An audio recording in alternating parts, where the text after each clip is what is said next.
Hi there, my name is Mark Beuchet and I'm the former guitarist with thrash metal band Anihilated, and I'm just making a short little video here because I've never really done many interviews, and most of our interviews are probably more about the lyrics and politics of the band, that kind of thing. So now that I've left the band, I just wanted to do something kind of just talking a little bit about the albums that we did and the music and the way that we sort of went about recording things for good or for bad. So I joined the band in 1985. I'd met them a few years before that when we'd done a few gigs with my old punk band called Poison, and in 1985 they'd had a little bit of a change around, and I got a phone call from Ray, the manager, saying would I like to go along and audition for being Annihilated, which obviously I did, and here we are. So at that time it was much more of a punk band really, but my style of playing was a little bit more riffy because I liked heavy metal and that as well, and so did Si. So obviously once we kind of got together, we started making things, you know, the punk songs with a little bit more of a metally kind of edge to them. So it took quite a few years to sort of evolve into what we ended up being, but that's really how it started out. So I wasn't on the first ever demo because I think they did that just before I joined the band, so that's a very punk sort of demo. But the first demo I did with the band was sometimes known as the Speedwell demo or the Garden Shed demo, and that was this guy that we knew had a 16-track recording studio in a shed in his garden, so we went and recorded there, which was fun. And then shortly after that we then did the EP Path to Destruction. Now probably not that many people know this, but it was self-funded, but it was actually funded by Si's dad Ray, who was the manager of the band, and as I understand it he was made redundant and he used this redundancy money to pay for us to do this. So if it wasn't for him, you know, I don't know that we would have got anywhere. And obviously he did a lot for us. Artwork of the EP is by Mid and Deviated Instinct, and I expect you've seen it anyway, but it's absolutely brilliant. Downside was that they printed the photograph of us on the back the wrong way round, so I've become Si, Bod has become Lee, and yeah, wrong way around anyway. But that's probably, you know, kind of one of those things that whenever we did something there'd be something or other that would go wrong, and so for this it was that. We recorded this at a recording studio in Norwich, and I'm trying to remember what it's called now, The Kitchen, that was it, May 1986. And we only met them because we went to see this place called The Cartel, who's a big record distribution place, and we had a word with them. They said, oh, there's these guys along the hallway and they've got a recording studio, and you know, go and see them, and we did. And to be honest, I don't think they knew what to do with this and the noise that we made. I think they were much more into kind of indie sort of stuff and gentle, nice things, and we came in and made a racket and drank a load of beer, and I don't think they quite knew how to take it, and they were pretty worried about all their precious equipment and everything with us around. So it's pretty raw sort of sounding EP, but it's got its, you know, it is what it is. It's 1986 and that's what we did. And I did recently get hold of the master tapes of this and had it converted onto a digital format, and the problem was that they'd actually, when they recorded it, they'd basically compressed everything to within an inch of its life and beyond, and there's not a lot you can do with that, so all the reverb and compression and everything was already on the tracks that they'd recorded, so I couldn't do a huge amount to make it better, but I did make improvements on it, just cleaning it up. And it was re-released on vinyl on an Italian label, but obviously this has been re-released several times also by a Chinese label as well, and Japanese label. Yeah, the catalogue number on the back is Brew 001 because we had to think of something at the last minute to call it a catalogue number, and at the time I did a lot of home brewing and I said how about Brew, and so we came up with Brew 001. So that was that. So we used to go along and sell that at gigs and everything as well, and it did us quite well. So moving on from that,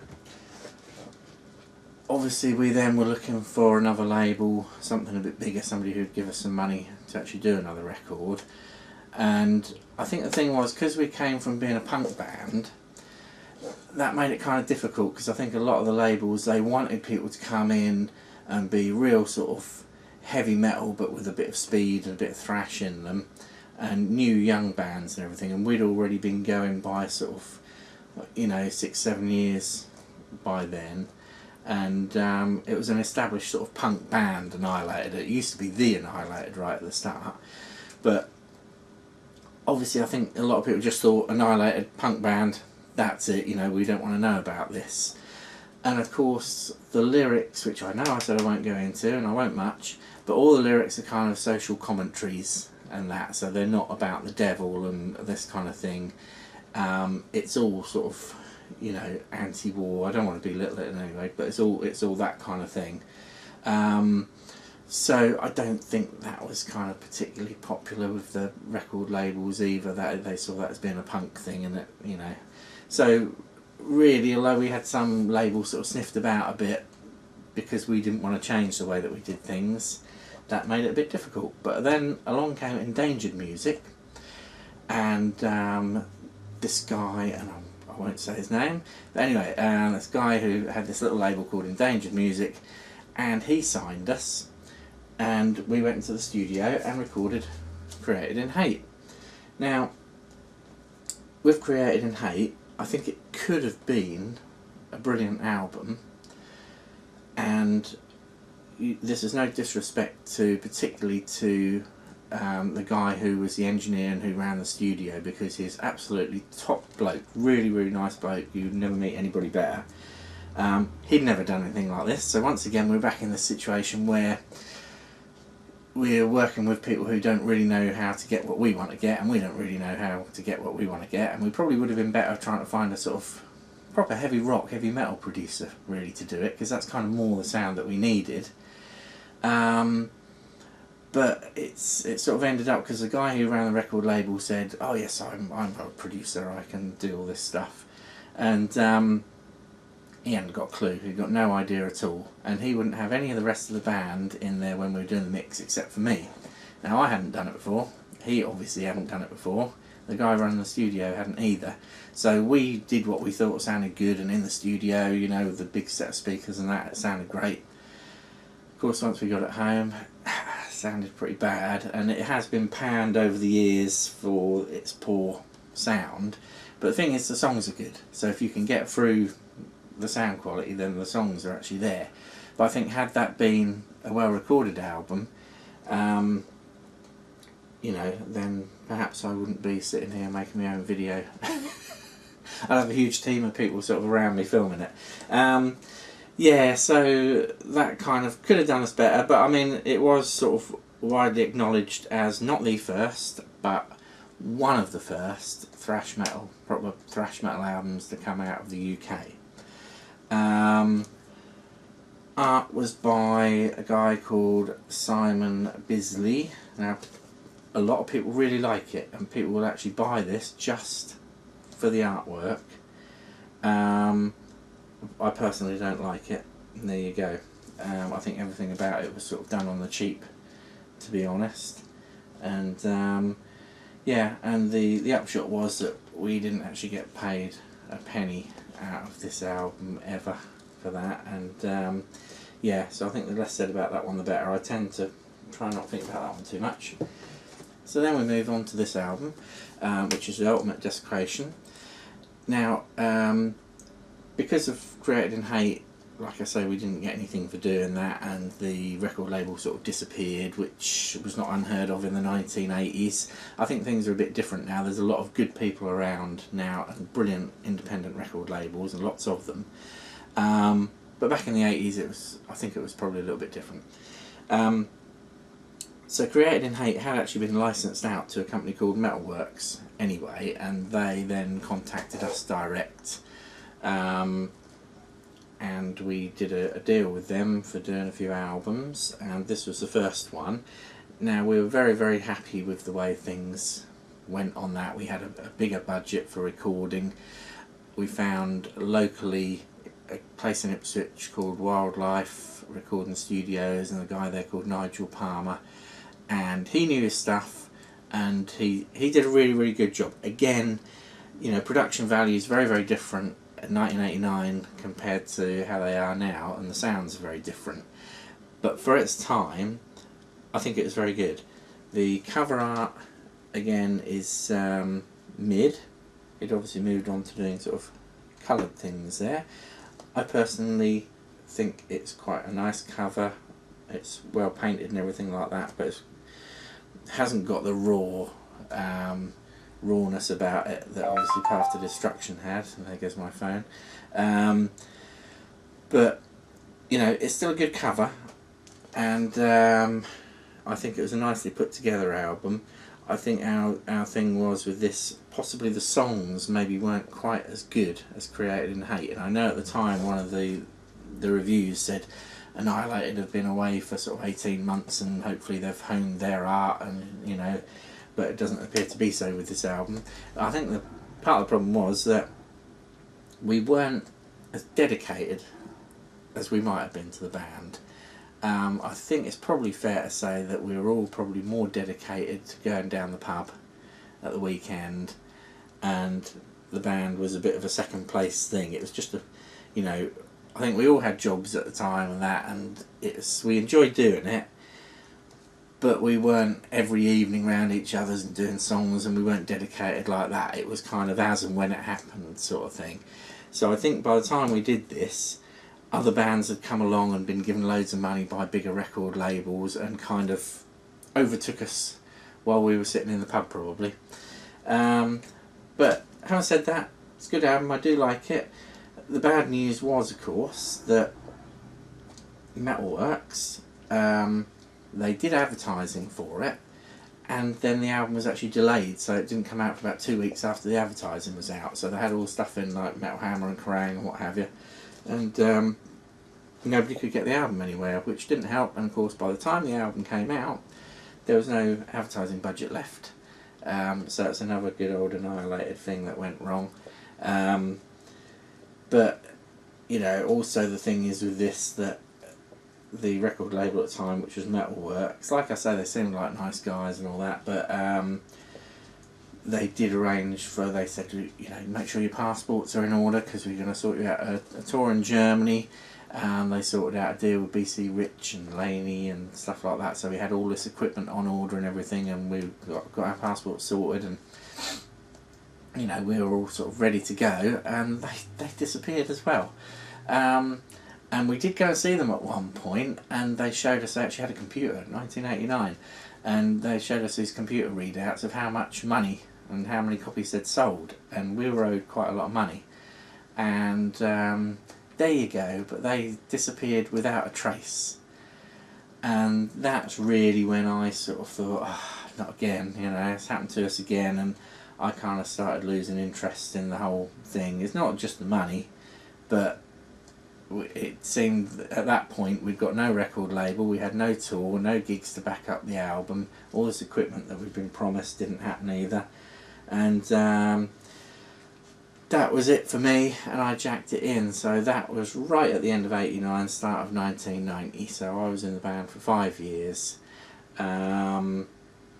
Yeah, and we did it. We had a good time. We had some really good laughs and everything. I don't regret anything of it, apart from all the stuff that happened with record labels, really. And you know, but what can you do?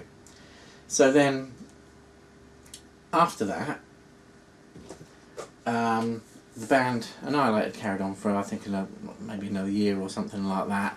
But I started up a sort of indie rock kind of band, and then Bod, the drummer out of Annihilated, he came and joined me. So we did that for a few years, and again we had some good laughs and that. We didn't actually do any records, but we did several demos. And again, it was another thing where we were more going out and partying and having a laugh than actually spending too much time on the music. But we did enjoy it. It was really good fun. Then Bod carried on. I packed up 1995 and hung my guitar up completely. In fact, put it away totally, and never touched the guitar again for nearly 15 years. Or heading that way anyway, yeah, must have been. And Bod carried on. He had a couple of bands, Crow Road and Curb Slider. But when he kind of came out of that, we just had an email not long before that from this guy called Leon Makepeace, and this must have been about 2007, and yeah, I think Bod thought it was a wind-up because he said he was a 14-year-old boy and he'd found our record in a second-hand shop and all that, and could he do a website about the band. And Bod obviously thought it was a wind-up, but I contacted the guy, and he was a nice lad, and gave him a load of information and pictures, and he did a website. And then I thought, well, maybe I should just do one, you know, from our own perspective, like a sort of history of the band type of thing, and I did it. And then I started getting emails, and then we got sort of offers of people wanting to re-release the records and that, and I think the first one was a guy in Japan who wanted to re-release Path to Destruction, and I was amazed when he said, oh yeah, I live in the mountains in Japan and I've got Path to Destruction, and you know, so he, you know, we did a little deal with him, and he released that. And then we had Marquee Records in Brazil wanted to re-release both the albums, and so one night me and Bod were sitting in the pub, and he said, oh, I don't know what to do now. I've packed up with my band Curb Slider, and I sort of half jokingly said, oh well, you know, maybe we could do something with Annihilated, maybe record an EP or something like that. And so that was that, really. He was sort of going, really, do you think so? Do you think we could? And I said, yeah, it'd be a bit of a laugh. And so we got hold of Si. We knew that Lee wouldn't be interested because he'd packed in so many years ago, because you know, it must have been sort of 1990, I suppose, because he left the band just after I did. So he hadn't played for so long, we knew he wasn't going to be interested in it. And so we decided to start with just to have the three of us, me, Si and Bod, and we started up some rehearsals, and the first song that we wrote was Burden of the Southern Cross. And yeah, we kind of spent, I don't know, maybe a year or getting on for a year, I suppose, just sort of getting up to speed and writing a whole load of songs, because we didn't want to bring anybody else in and then them change what we sounded like. So we thought it'd be quite good that we were the original members, that we would write the songs and then look to bring in another guitarist to sort of fill out the sound, because by then Si had changed from guitar onto bass, which worked really, really well. So we brought Todd in, who we all knew him, known him for years, and he'd played in lots of local bands and everything, good chap. And we brought him in, and he just gelled in perfectly. We went to Purple Studios in Norwich and recorded Scorched Earth Policy, which I don't know if you can see very well because of the shine, but there you go. Yeah, so we were hit by the gremlins again as far as recording studios went, because we visited several different places and we just couldn't seem to find the right sort of people, you know, somebody who was making the right noises and was into the music that we were in. And you know, with hindsight we probably should have asked around a little bit more, but we were looking for somewhere sort of local-ish to us anyway. But as it turned out, we went to Purple in Norwich, which was a residential studio, so we did spend quite a bit of time kind of staying there and then going over to the pub in the evening and that, you know, and slept there. And, you know, when we first went and visited the place, there was two guys there, and we thought, yeah, this is going to be really, really good, we're going to get something great here. But unfortunately, one of them was away on tour with the band, so we only got one of the guys, and nice guy though he was, he just didn't get what we wanted at all. So there was a lot of bits that we had to redo and everything, and then when we came to the end of it, the mix that he did was just terrible. So I ended up getting all the files off them, bringing it back here and remixing it myself. And it turned out alright, you know, I think it's a pretty good album. And it just maybe lacked that little bit of sparkle and magic that a good producer would have put on it that I wasn't able to. And by this time, songwriting wise, obviously when I joined the band first in 1985, I kind of had to, you know, sort of work my way into it a little bit songwriting wise, and then as the albums went on I did more and more of the songs. When I say songwriting, I didn't write any of the lyrics. Si always wrote all the lyrics. I think there might have been some written by Bod, but all the words are always written by Si. And in more recent times, all the music would be written by me, pretty much, or 99%. So I would go along with ideas sort of that I'd recorded at home and say, right, this is the idea I've got, and we jam it and work on it, and then, you know, sort of piece things together. So everybody had input in all the songs, and that was always that way throughout all of the songs that we ever did. So I wouldn't, you know, there's only a few times probably when I actually turned up and said, right, here's a completed song. But I would go along with all the different tunes and all the parts, because Bod obviously put particular types of drums to things, and sometimes the way that he did it I might think, well, actually if we change this a little bit, that's going to work better with what he's doing. Because he plays in, rather than playing it straight, he plays quite a tuneful sort of thing, and he listens quite carefully to what you're actually doing and tries to make a drum pattern and fills and everything that actually work with it. So yeah, all the songs, everybody always had input in it. You know, more recently, particularly with Scorched Earth Policy and with the new album, which I'll talk about shortly, Deviant, I'd come up with the tunes, go along, and we jam them, and, you know, add little bits and pieces to them, and that's how songs came about. So moving on to Deviant, which I haven't got yet, even though it's supposed to be out in a couple of days' time. We haven't got them yet, so I don't know. It's supposed to be out on Friday, which is 27th of September 2013, but I haven't got them. Now, with that album, it was quite a long time in the making, because we started writing the songs. We wrote a whole load of stuff for it, and then we sort of thought, don't really know. And some of them we dropped, and some of them we changed, and then we kind of did some gigs and stuff like that, and it was a bit sort of fragmented. So it's ended up being kind of 3 years in the making. That's not 3 years solidly working on it. That's just us not getting around to doing stuff a lot of the time, as usual. But this time, recording wise, we were thinking, well, where can we go? And we thought about doing it ourselves, and I thought, no, I really want to try and find somebody who's really good. And I heard a bit of a demo by Chemical, Ipswich band, and I thought, this sounds great. So I contacted Rob, singer and guitarist, and I said, where did you do it? And it turns out that it was only sort of 10 miles up the road, a place called HVR Studios, and the guy's called Danny. So I rang him up, and he's a great bloke, and went in and had a chat, and it was everything we ever really wanted in recording.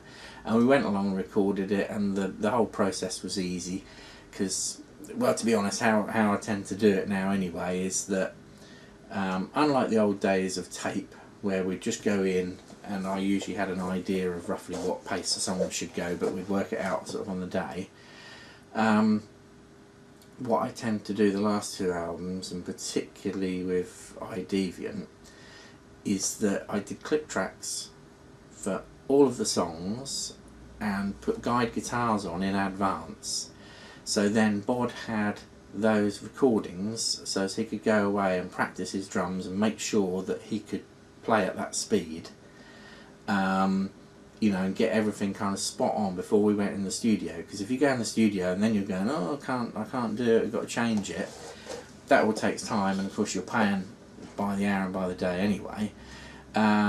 So it works really, really well to actually have the clip tracks, have all the guides done, everybody knows what all the parts are. So I mapped out everything, all the songs were done on Pro Tools, and then basically took in my hard drive with all the songs on Pro Tools, and we just imported them into the computer on the studio.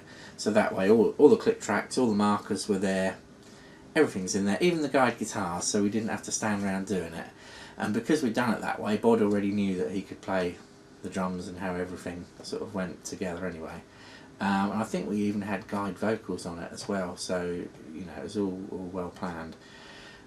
Which is so much easier than the old ways that you used to do it, because you'd come out of the studio and you think, oh, we played that a bit slow and that, whereas this way we could get it just how we wanted it.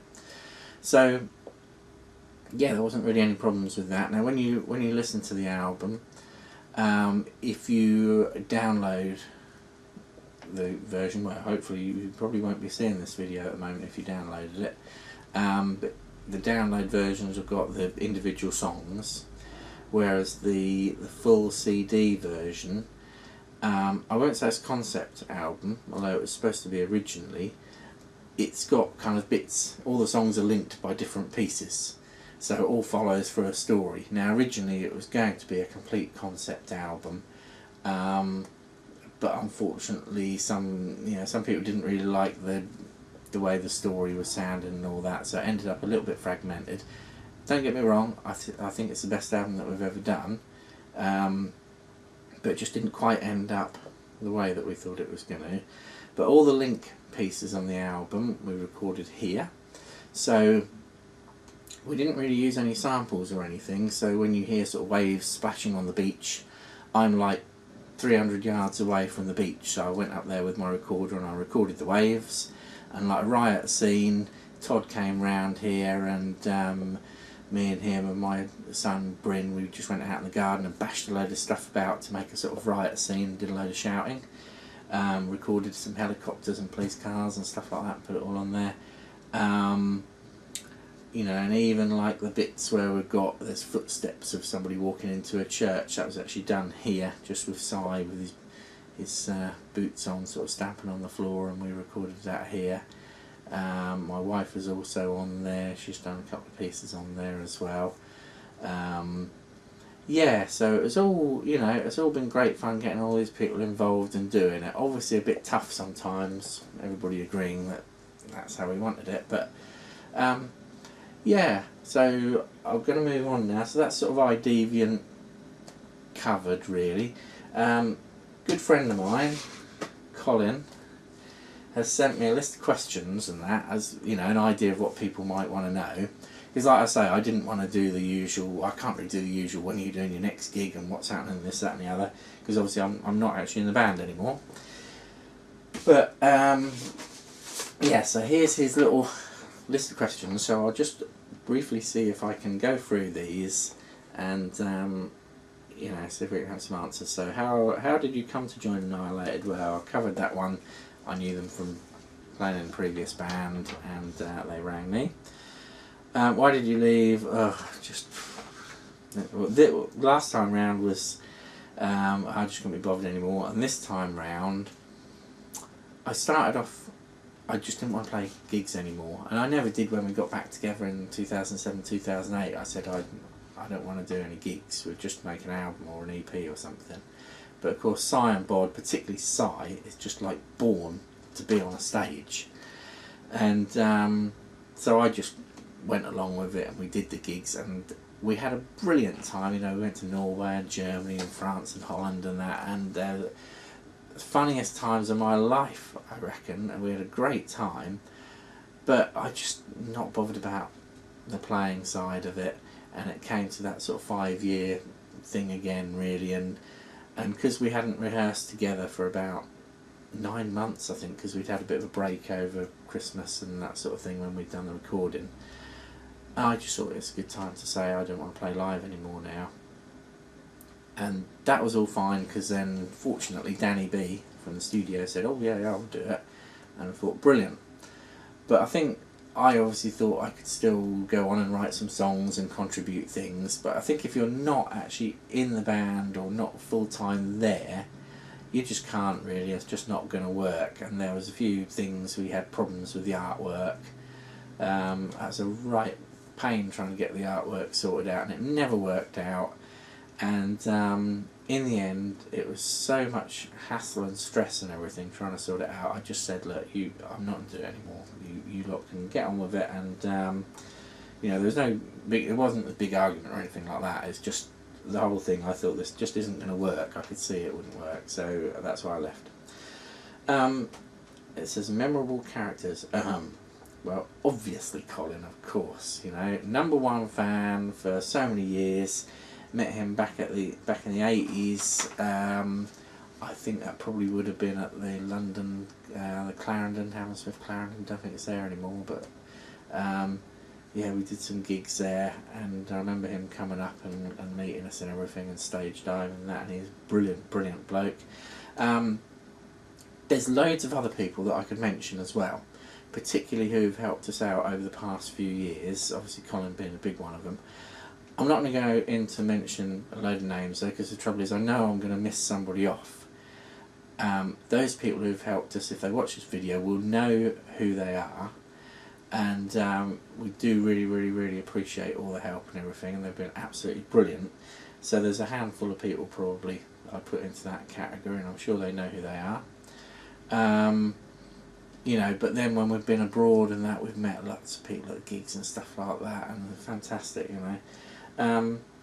So where did the band's name come from? Oh, I don't know, it's just a punk thing, isn't it? And of course it's spelt with one N, and there was always this thing about somebody being dyslexic and getting it wrong and just misspelling it. But I think what happened when they drew the logo, they just thought it looked better with one N rather than two. I think it's as shallow as that. Proudest moment? Oh, I don't know, possibly getting, you know, making the first EP and kind of having that in our hands and thinking that's something that we'd made ourselves, you know. What did you learn from your time in the band? That's a difficult one. Loads and loads of stuff, obviously musically and personally as well. I don't really know if I can say one particular thing that I learnt from that. I mean, you know, trouble is being in a band is like sort of having a family, because you all become mates and everything like that. And the problem is when you leave, no matter that you all say to each other, oh yeah, we'll keep in touch, we'll go out for a drink, or we'll do this, that and the other, it doesn't happen the same, because you're not in part of that little gang anymore, you know. So that's something I always say I learnt. Memorable fans. Yeah, same thing again. Obviously we've got Andy Franks as well as Colin Tyler. Andy Franks, a memorable fan because he contacted us, and so I had done an interview and a story about how one of his teeth had got broken at a gig by getting smashed in the face with a microphone, and Andy wrote to us and said, yes, that was me. Yes, favourite song and why? That's really tough. I would possibly say, well, I mean, I really like, let's have a look, on this album, Cruel Twist of Fate is good. Trouble is, some of the songs that are good on the albums aren't necessarily so good live, because we did experiment with playing some of the stuff off the new album last year at gigs, and you know, didn't really work quite so well. But I think, yeah, I really like Full Circle on here. I think that's a great song, but live it sort of died a death, because I think at the end of the day people expect us to make a whole load of racket, and that isn't all racket. There's some quieter bits in that. But I think on the new album, I like all of the songs on the new album, everything that's on there. But possibly, you know, the final song, I'm trying to remember what the hell it's called, but the final song on the album anyway, really like that, the closing one. A Threshold as well is really great, but I do like them all. And you know what's coming up next? It's going to be least favourite and why. And I was looking through the albums and everything earlier and thinking, well, I do like all the songs, because obviously, you know, I wrote a lot of the tunes. I would probably say off this album it's probably going to be Lost Souls, because it just sort of drags and a bit boring, really. Yeah, another favourite song is Internal Darkness on The Ultimate Desperation as well, because I remember we tried to do an instrumental, and we did one on Created in Hate, and somebody said, well, it's not an instrumental, it's just a song without words. So I tried it again. I thought, alright, really good instrumental. And so I did Internal Darkness on this album, and I thought, yeah, this is absolutely brilliant. And when we got to the studio, I just realised it just didn't work. It was still another song without words. So we didn't add a lot of words, but Si added some words, and he sat there in the studio and wrote these words, and he added some little acoustic guitar bits, and that made it. That really made it. Because otherwise it was another song, instrumental, just without words, or normal song without words. What time are we on? Right, okay, so what guitar do you use and why? Well, to be honest, back in the back in the day, back in the 80s, it would have just been whatever I could get that looked smart. I had an Ibanez Roadstar. That was probably one of my main ones, but I don't know if I had it when I was in Annihilated or not, but yeah, just whatever. I did have a Les Paul Gold Top at one time, which was always I really wanted one, and you know, I bought it, played a couple of gigs with it, and it's so heavy it used to make my shoulder ache, so I stopped playing it. But I now use, if you can see in the background, I've got a Jackson. I had a couple of those with Annihilated. They're the DK, what are they called now? Can't remember. DK2M, that's the one, in a maple. And they're absolutely brilliant, because back in the 80s, obviously, you'd get broken strings and the guitars would go out of tune and everything like that, and these Jacksons are absolutely brilliant. It sounds fantastic, stays in tune, you can take it anywhere, do anything with it, and it's still going to be in tune. And yeah, I love those. Plans for the future? Well, I don't really know at the moment. I mean, I have come up with some ideas for tunes and that, you know, songs. At the moment I'm not doing anything with it, I'm just having a break from it, but I think possibly over this winter time I might look at doing something. I've got some people who would sort of collaborate with me, but it definitely won't be any gigs, won't be any albums or anything like that. If I do any recording, it will really just be purely for me. And I might put it out there like free download or something like that, but I have no intention of doing any kind of commercial release at all. What advice would you give to a new guitarist?